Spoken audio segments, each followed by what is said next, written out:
Bismillahirrahmanirrahim. Bienvenue une autre fois, mes chers confrères. Toujours dans le module de neurologie. Notre deuxième cours là, dans les cours médicaux, c'est la myasthénie. Toujours comme d'habitude, les liens des supports sont disponibles dans la description. N'oubliez pas d'abonner et de laisser vos commentaires pour recevoir les nouveautés, pour recevoir les cours prochains dans cette série de vidéos. La playlist de neurologie est disponible dans les playlists de la chaîne. Je vous dis bienvenue et on commence notre cours là, c'est de la myasthénie. Premièrement, on va commencer par des généralités. C'est quoi de la myasthénie? La myasthénie, c'est une maladie auto-immune qui est liée au blocage du récepteur de la plaque motrice par des anticorps antirécepteurs de l'acétylcholine. Tous on sait qu'au niveau de la plaque motrice, il existe des synapses. Le médiateur là, c'est de l'acétylcholine. C'est l'acétylcholine qui est stimulateur du muscle. Donc, sans acétylcholine, on a une hypostimulation du muscle. On a de la fatigabilité. On a de la myasthénie. Donc, la myasthénie, c'est une maladie auto-immune liée au blocage dans la plaque motrice par les anticorps antirécepteurs de l'acétylcholine. Donc, on va voir le blocage au niveau du synapse de l'acétylcholine, au niveau de la plaque motrice, comme indiqué là à droite dans l'illustration. Donc, le blocage de l'acétylcholine va nous donner les manifestations cliniques. Donc, il nous va donner un bloc postsynaptique. Notez ça bien. Dans la myasthénie, le bloc, il est postsynaptique. Ça, c'est un diagnostic différentiel avec le syndrome de Lambert-Eaton, qui est un bloc présynaptique. Donc, gardez ça en tête, notez ça, que dans la myasthénie, il existe un bloc post-synaptique. C'est pas présynaptique, c'est post-synaptique. C'est une question fréquente. Maintenant, dans cette myasthénie, on a une responsabilité du thymus. Donc, le thymus ou bien le thymome, c'est la prolifération au niveau du thymus qui va favoriser la sécrétion des anticorps anti-récepteurs de l'acétylcholine. Donc, les cellules myoïdes entraînent la stimulation des anticorps entre les récepteurs de la jonction musculaire et ça va provoquer la diminution du récepteur. C'est l'acétylcholine au niveau de la fente synaptique et qui va causer la myasthénie. Maintenant, le thymus serait une source de la production des anticorps par les lymphocytes B. C'est une pathologie qui touche l'adulte jeune entre 20 et 30 ans, mais elle peut aussi survenir à tout âge. Donc, on peut avoir des formes de myasthénie supérieures à 30 ans, mais c'est rare. Toujours, lorsqu'on dit une maladie auto-immune, là, on est en train de parler d'une fréquence chez la femme que chez les hommes. C'est 3 sur 2. Elle touche 3 femmes pour 2 hommes. Donc, toujours le terrain d'auto-immunité touche les femmes plus que les hommes. Et à partir de 60 ans, là, c'est l'inverse. C'est la pathologie de l'homme. Elle est fréquente chez l'homme à partir de 60 ans. Donc, ça, c'était une petite introduction des généralités sur la myasthénie. C'est le syndrome de la jonction neuromusculaire. C'est la diminution du taux de l'acétylcholine. Ce sont les anticorps sécrétés par le thymus qui a un rôle très important dans cette pathologie qui est auto-immune. Maintenant, on va passer à la physiopathologie. Donc, la myasthénie peut survenir de 3 façons. Premièrement, soit une libération insuffisante de l'acétylcholine, on est dans la physiopathologie, soit par la diminution de la sensibilité de la membrane postsynaptique de l'acétylcholine, ou bien un excès de cholineestérase. C'est quoi le cholineestérase? C'est l'enzyme qui hydrolyse l'acétylcholine. Tous ces mécanismes-là vont aboutir à une conséquence qui est la diminution du neurotransmetteur de l'acétylcholine dans la fente synaptique, dans la jonction neuromusculaire, et ça va causer de la myasthénie. C'est ça le terme myasthénie et sa physiopathologie. Donc, c'est simple, c'est la pathologie de la jonction neuromusculaire Ce n'est pas à confondre avec le syndrome myogène. Dans le syndrome myogène, c'est l'atteinte du muscle. Dans le syndrome neurogène, c'est l'atteinte des nerfs. Mais faites attention, dans la myasthénie, c'est l'atteinte de la jonction neuromusculaire.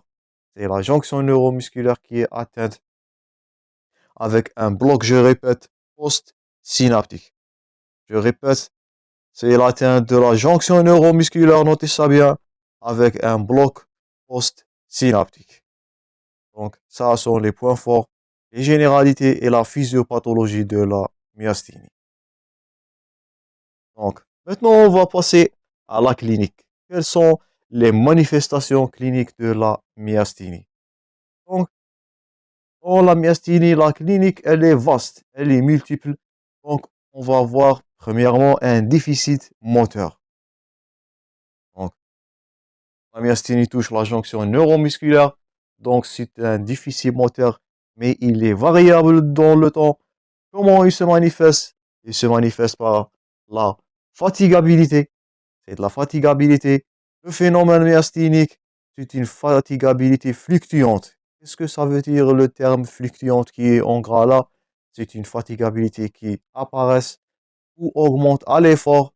Elle se manifeste directement dans le territoire musculaire concerné par le mouvement ou bien à distance. Donc, ce qui caractérise le déficit moteur de la myasthénie, il peut toucher le territoire atteint de la myasthénie ou bien peut toucher d'autres territoires à distance. C'est ça la différence entre le syndrome myasthénique et les autres syndromes neurogènes et myogènes.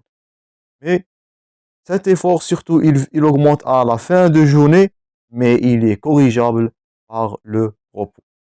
Donc, on récapitule le déficit moteur au niveau de la myasthénie est variable, c'est une fatigabilité fluctuante, apparaissent à l'effort dans un territoire bien touché par la myasthénie ou bien dans un territoire à distance. Un exemple, un excès de marche peut causer une faiblesse au niveau des mains. Ça, c'est de la fatigabilité fluctuante ou bien la chute de la paupière supérieure comme on va voir dans le titre suivant.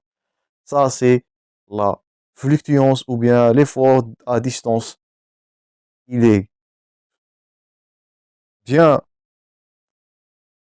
vu dans la fin de journée et il est corrigeable par le repos. Il est réversible par le repos.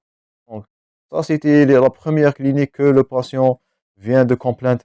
C'est de la fatigabilité, c'est le déficit moteur, c'est le syndrome myasthénique. Elles surviennent en fin de journée. Donc, si vous posez l'interrogatoire, le patient va subir d'une myasthénie à la fin de la journée qui est corrigeable par le repos. Ça, ce qui caractérise les manifestations de la myasthénie. Maintenant, ce déficit moteur est sélectif. Donc c'est pas généralisé. Il prédomine où? Au niveau du muscle, surtout de la ceinture scapulaire, la musculature axiale et les extenseurs du tronc. Donc, elle touche la ceinture scapulaire, du muscle axial et les extenseurs du tronc. Donc, elle touche le tronc du corps humain avec la ceinture scapulaire. Donc, tout ça sont des caractéristiques du déficit moteur de la myasthénie. J'espère que c'est clair. Maintenant, pour notre deuxième symptôme, ça, ce qui est le plus fluctuant, c'est du ptosis. Du ptosis qui est illustré là dans cette photo. Qu'est-ce que veut dire un ptosis? C'est la chute de la paupière supérieure. Là, vous voyez en à droite. Notez bien que ce ptosis, il est unilatéral. Donc, notez ça bien, ne pas confondre le ptosis bilatéral. Non, le ptosis au niveau de la myasthénie, il est unilatéral. Au début, il peut se bilatéraliser, mais il est toujours asymétrique. Donc, on va voir un œil qui est plus atteint que l'autre. Donc, un ptosis dans la myasthénie, il est ou bien unilatéral, comme indiqué dans la photo, ou bien bilatéral, mais asymétrique. Les deux yeux ne sont pas atteints de la même façon. Notez ça bien que parce que c'est une question fréquente d'examen, c'est une caractéristique de la myasthénie, c'est un signe spécifique à la myasthénie. Donc, cette myasthénie ou bien subptosis. Cette chute de la paupière supérieure, elle est associée avec l'hyperconcentration des muscles frontaux pour changer de côté d'un jour à l'autre. C'est un ptosis à bascule très évocateur. Donc, le bascule là, il est unilatéral ou bien bilatéral à bascule. Bascule veut dire asymétrique, qui est très évocateur de la myasthénie. Donc, devant un ptosis unilatéral ou bien à bascule, c'est-à-dire bilatéral asymétrique, là, on est en train d'évoquer, il est très évocateur de la myasthénie. Donc, le premier signe, c'était le déficit moteur, c'est la fatigabilité. Le deuxième signe est là, c'est le ptosis qui est indiqué dans la photo à droite. Passons maintenant au troisième signe révélateur. Donc, c'est la diplopie. Donc, c'est une diplopie, c'est une vision double. Elle est intermittente. Le ptosis et la diplopie sont augmentés par la fatigabilité, la lumière, la fixation d'un objet. La musculature papillaire, elle est indemne dans l'examen neurologique. Donc, c'est pas une atteinte de la musculature. Là, on est en train de fatigabilité ou bien d'une atteinte de la jonction neuromusculaire. On va avoir une diplopie qui est intermittente. C'est pas fixé toute la journée, c'est intermittente. Elle survient à la fatigabilité, à la lumière, la fixation d'un objet au regard, avec une musculature papillaire qui est indemne. Notez ça bien, le troisième signe, c'est la diplopie. Les signes cliniques sont des questions fréquentes d'examen. Vous devez les retenir ou bien les noter à part. Maintenant, troisième signe ou bien le quatrième signe, le patient peut avoir des troubles de phonation. Donc, elle s'accentue au cours d'une conversation. La voix s'éteint progressivement, devient nasonnée et inéligible puis aphone. Donc, elle est progressive. Elle va s'installer un trouble de la phonation qui est progressive. La voix deviendra nasonnée, puis inéligible, puis aphone direct. C'est l'absence de la parole ou bien c'est l'atteinte de la parole. Cinquièmement, ça c'est très évoquant, on va voir des troubles de mastication. Ça, vous devez noter bien. Dans la myasthénie, on va avoir des troubles de la mastication. Elles apparaissent bien sûr au cours des repas, c'est très gênant. C'est très gênant. Le sujet se trouve parfois dans l'obligation de quoi? De soutenir sa mâchoire inférieure avec sa main. Donc, c'est la chute de la mâchoire inférieure, c'est la fatigabilité de la mâchoire. Elles apparaissent pendant le repas, c'est gênant. Le patient il est obligé de tenir sa mâchoire inférieure avec sa main. Un autre signe qui est grave, c'est le trouble de la déglutition. Donc, déglutition, là c'est grave. Elle donne parfois le lieu au rejet du liquide par le nez et parfois même l'alimentation. Donc, les muscles de déglutition sont atteints, c'est le voile. Donc, on va voir le rejet des liquides et des aliments par le nez. Aussi, un faciès qui est atone, il est souvent associé aux troubles bulbaires. Donc, atteinte de la musculature faciale, on va voir un faciès qui est atone, qui est amymitique. Donc, vous voyez que la prédominance, on avait dit que le déficit moteur a une prédominance dans la musculature axiale. On a le ptosis, la diplopie, la dysphone, la trouble de phonation, les troubles de mastication, la déglutition et parfois prédominance au niveau de la teinte bulbaire où on va voir des atteintes de la musculature faciale, où on va voir un faciès qui est atone. Atone veut dire qui est lâche.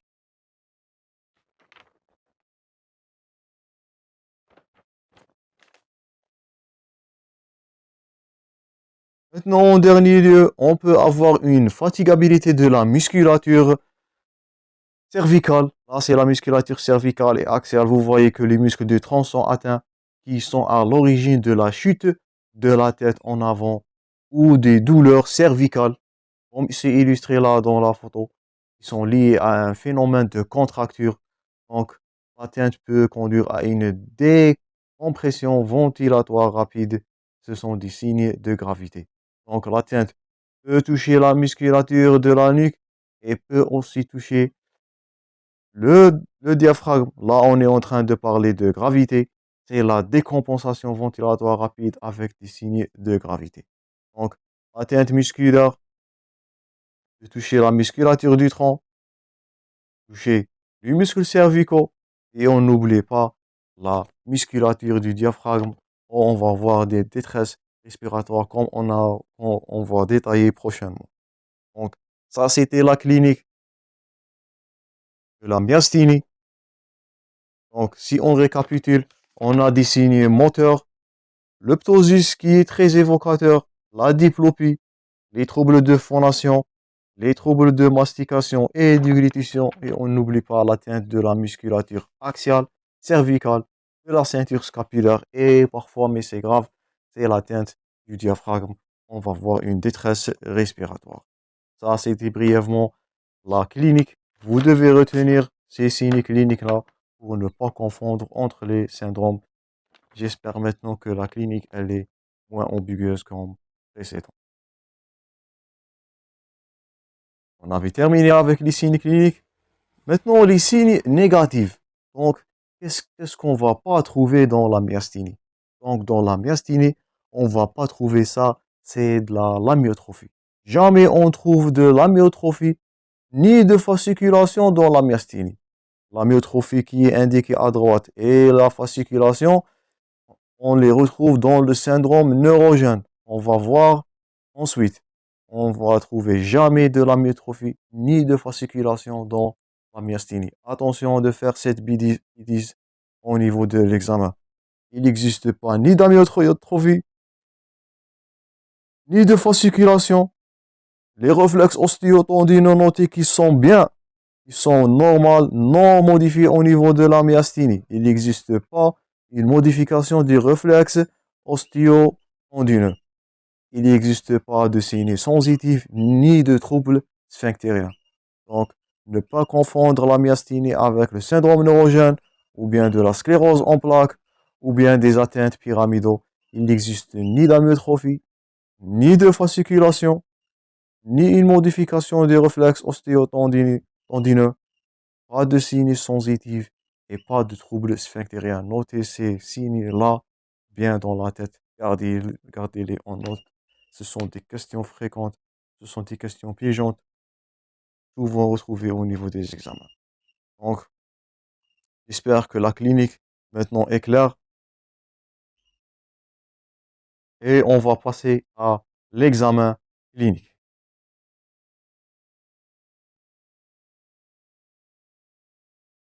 Donc, on est dans l'examen clinique. Comment on va examiner un patient qui a des complaintes avec de myasthénie? Ça, c'est facile. On va provoquer la myasthénie. On va demander au patient de faire des tests de répétition. Donc, on va provoquer la fatigabilité pour faire de la symptomatologie. Donc, on va demander aux patients d'utiliser des tests de répétition, des mouvements comme celui de l'abduction répétée du bras, l'accroupissement, l'occlusion et ouverture des paupières ou la fixation latérale prolongée du regard. L'examen, il peut être normal si les symptômes sont intermittents et s'il est réalisé en période intercritique. Donc, parfois, on va voir de la clinique si le patient il est en poussée, mais parfois, si le patient il est en période intercritique ou bien en rémission, ce test de fatigabilité ne va pas provoquer de la myasthénie. Ce qu'on va faire, on va utiliser d'autres techniques. C'est le grand titre A, c'est les arguments cliniques. La première réaction qu'on peut utiliser, c'est la réaction de Mary Walker. Qu'est-ce que la réaction de Mary Walker? Bon, c'est une manœuvre qui est très évocatrice, mais elle est inconstante malheureusement. Donc, cette manœuvre de Mary Walker consiste à la mise en place d'un brassard autour du bras du patient. Donc, on va mettre un brassard au niveau du bras du patient on va le gonfler jusqu'au dépasser la pression systolique. Après ça, on demande au patient d'effectuer des mouvements d'ouverture et de fermeture des poignets. Pourquoi? Pour provoquer de la fatigabilité jusqu'à l'épuisement. Après le dégonflement de ce brassard, on observe un ralentissement à distance marqué par l'accentuation du ptosis. Donc, la réaction de Mary Walker consiste à provoquer une fatigabilité à l'aide d'un brassard. Après le dégonflement de ce dernier, on va observer d'un ptosis avec un retentissement à distance. Donc, ça, ce qui caractérise la myasthénie, c'est les manifestations à distance. C'est la survenue d'un ptosis. La survenue d'un ptosis qui est provoquée par la réaction de fatigabilité de Mary Walker. Donc, notez ces arguments cliniques. Le premier argument clinique qu'on utilise, c'est la réaction de Mary Walker. C'est le brassard qui va provoquer le ptosis qui est indiqué là dans l'illustration à droite. Elle est très évocatrice, mais malheureusement, elle est inconstante. Elle n'est pas toujours trouvée ou bien chez les patients. Maintenant, on va voir un deuxième test. C'est quoi le deuxième test? C'est le test au glaçon qui est indiqué là. Donc, on va appliquer un glaçon sur la paupière qui est fermée durant 4 minutes. Le test il est positif quand le ptosis disparaît transitoirement. Donc, le test de glaçon, il va faire disparaître transitoirement le ptosis et on va dire que le test de glaçon il est positif. Là, on va évoquer le syndrome myasthénique. J'espère que ces deux épreuves-là, l'épreuve de Mary Walker, le test au glaçon, sont clairs. Ça, c'était premièrement les arguments cliniques. Maintenant, les arguments pharmacologiques. Pour ces arguments pharmacologiques-là, on va utiliser de la néostigmine. Donc, si vous vous souvenez de la pharmacologie, la néostigmine ou bien les prostigmines, ce sont des anticholinésterasiques qui vont allonger la durée ou bien augmenter l'existence de l'acétylcholine au niveau de la fonte synaptique. Donc, on va administrer de la néostigmine. On n'oublie pas d'associer de 0,5 mg de l'atropine. Pourquoi? Parce que la néostigmine, elle est bradycardisante. On va protéger ou bien on va prévenir la bradycardie en utilisant de l'atropine. Et qu'est-ce qu'on va voir après l'administration de la néostigmine? C'est la régression, la disparition des signes neurologiques. Le ptosis va se disparaître. C'est franche, c'est rapide. Le délai d'action, il est inférieur à 30 minutes pour la néostigmine et elle a un grand intérêt diagnostique. Donc, si on récapitule l'examen clinique, on va provoquer de la fatigabilité au patient. Ça, c'est en premier plan. Deuxièmement, on peut utiliser des arguments cliniques. C'est la réaction de Mary Walker. Faites attention, c'est une question fréquente d'examen. On peut utiliser le test de glaçon qui est indiqué là. Ou bien on peut utiliser des arguments pharmacologiques. C'est de la néostigmine, c'est les anticholinésterasiques qui vont améliorer l'état du patient rapidement dans un délai qui est inférieur à 30 minutes. Gardez-vous ces trois lignes-là de diagnostic en tête ou bien notez-les bien parce qu'ils sont des questions fréquentes d'examen. Ça, c'était les arguments cliniques. Rien n'est difficile là. C'est de la myasthénie, c'est de la fatigabilité provoquée qui est améliorée par les tests de glaçon et de la néostigmine en associant à l'atropine.